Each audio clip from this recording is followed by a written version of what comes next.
Easiest 5 stars I think I've ever given a book. This was so beautiful, so real, so raw. It's heart wrenching but healing at the same time. I felt seen in this grief journey, and I loved these characters. I just loved every single second of this book.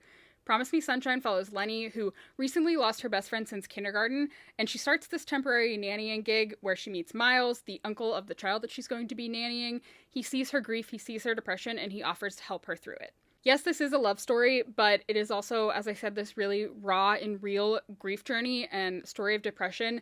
And it goes into how hard the grief journey can be and how that journey is not linear, no matter how you think it should be, and how hard it can be to pick yourself back up and find yourself again after losing such an important piece of you, and how guilty you can feel in trying to figure out how to keep on living and be happy again, even though you're sitting there like, who am I to try to be happy again, and how am I to try to do these things whenever that person is now gone? A lot of things in this made me sob, but I will say, as someone who has had the same best friend since I was 8 years old, my family moved to the school district I grew up in when I was in third grade, and Brittany and I have been best friends ever since, and I'm frequently referred to as daughter number 3 by her parents. She has a sister.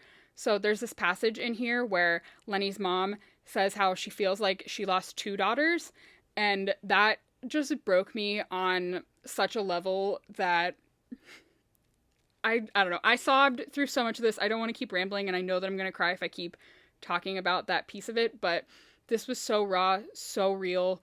It's healing.